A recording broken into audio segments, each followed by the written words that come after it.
wisdom and advice and truth, and it just needs to be followed, because if you don't follow it, then you end up going in a direction that is away from God, going in a direction that can cause harm to you emotionally and physically and spiritually, and going in a direction that can destroy families.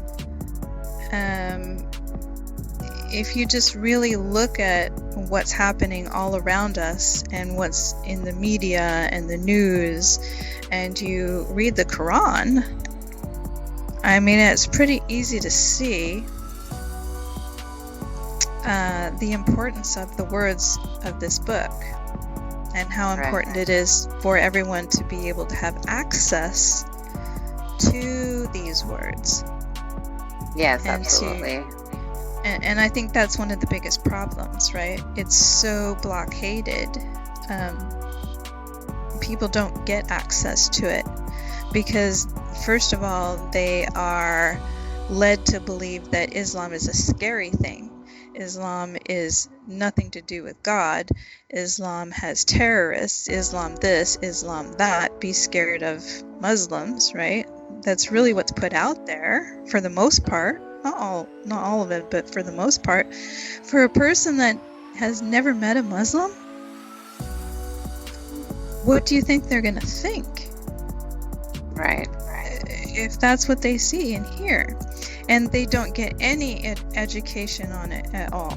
So you're going into kindergarten, and you're going through your whole childhood and your whole young adult life, and even into college. You might get some exposure in college, because usually colleges will have something, maybe Arabic classes or something like that. So at least there's a little bit of something in universities and colleges.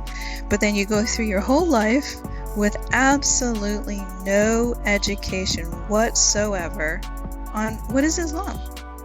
Right. I think there is a little bit of a shift, because, I do have children in elementary school and middle school. And so when they do fast during Ramadan and things like that, their teachers get curious, and then they ask my kids to kind of talk about, why they fast. And so I think that the information is becoming more readily available, for sure. Good. But I understand what you're saying. It's not like, Christmas and the Easter Bunny and, all of these things built into the curriculum yet. I don't see that in particular, but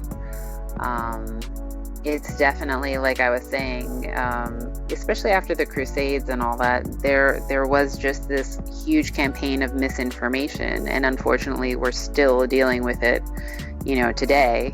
And I think the main reason for that is it would highly disrupt the way of life that we have going here. A lot of people's money, follow the money, has always been those words of wisdom.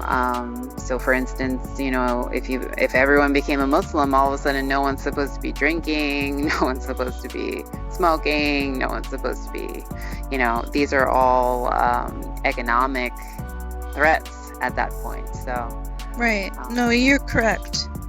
Yeah. That's very correct. Yeah.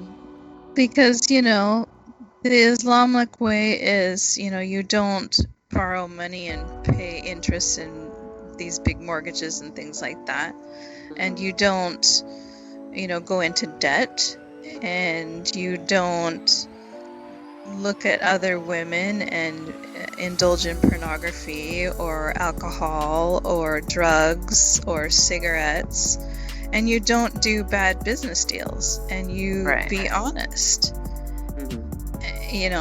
Well, that's not the American way. Right?